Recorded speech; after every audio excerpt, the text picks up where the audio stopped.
Hi friends, అందరికీ నమస్కారం. Welcome to my channel. Friends, ఇప్పుడిప్పుడే వచ్చిన వెదర్ రిపోర్ట్ అయితే ఒకసారి తెలుసుకుందాం. ఫ్రెండ్స్, ఈ వీడియోని పూర్తిగా చూడండి, అప్పుడే మీకు పూర్తి ఇన్ఫర్మేషన్ అనేది తెలుస్తుంది. అలాగే ఇప్పటి వరకు మన ఛానల్ ఎవరైతే సబ్స్క్రైబ్ చేసుకోలేదో దయచేసి సబ్స్క్రైబ్ చేసుకోండి. అదేవిధంగా లైక్ చేయడం మాత్రం మర్చిపోకండి.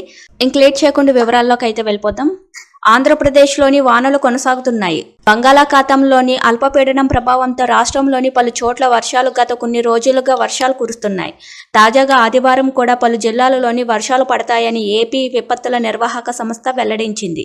సెప్టెంబర్ 29వ తేదీన పార్వతీపురం, మన్యం, అల్లూరి సీతారామరాజు జిల్లా, ఏలూరు, పల్నాడు, ప్రకాశం, కర్నూలు, నంద్యాల, అనంతపురం, శ్రీ సత్యసాయి జిల్లాలలోని కొన్ని చోట్ల తేలికపాటి నుంచి మోస్తారు వర్షాలు కురిసే అవకాశం ఉందని ఏపీ విపత్తుల నిర్వాహక సంస్థ అంచనా వేసింది.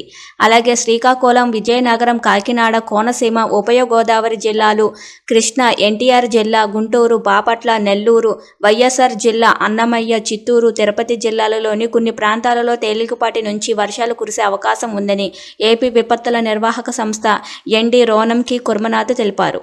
మరోవైపు ఉరుములు మెరుపులతో కూడిన వర్షాలు కురిసే అవకాశం ఉందని ఏపీ విపత్తుల నిర్వాహక సంస్థ హెచ్చరించింది. ఈ నేపథ్యంలో రైతులు, కూలీలు, పశువుల కాపర్లు జాగ్రత్తలు తీసుకోవాలని సూచించింది. సముద్ర తీరం వెంబడి కూడా ఈదురుగాలులు వీచే అవకాశం ఉందని ఏపీ విపత్తుల నిర్వాహక సంస్థ ఎన్డీ రోనంకి కుర్మనాథ్ తెలిపారు. మరోవైపు అల్లూరు జిల్లా అరకు ఏజెన్సీలో శనివారం సుడిగాలి బీభత్సం సృష్టించింది. అల్లూరు జిల్లా డుమ్రిగూడ మండలం దేవుడు వలస, కోరంజిగూడ పొలాలలోని సుడిగాలి బీభత్సం సృష్టించింది. సుడిగాలి తీవ్రతను చూసి స్థానికులు భయాందోళనకు గురయ్యారు. అయితే కాసేపటికే తగ్గిపోవడంతో అందరూ ఊపిరి పీల్చుకున్నారు. ఇక వానల విషయానికి వస్తే ఏపీలో ఇటీవల వరద బీభత్సం సృష్టించిన సంగతి తెలిసిందే. ఈ భారీ వర్షాల వరదల కారణంగా పదుల సంఖ్యలో జనం చనిపోయారు. భారీగా ఆస్తి, పంట నష్టం సంభవించింది. సుమారుగా 6,880 కోట్ల మేరకు నష్టం జరిగిందని ప్రభుత్వం నుంచి కేంద్రానికి నివేదికలు కూడా వెళ్లాయి. ఈ నేపథ్యంలో వర్షాలు అంటే చాలు వరదలు వచ్చిన ప్రాంతాల వాసులు భయపడే పరిస్థితి వచ్చింది.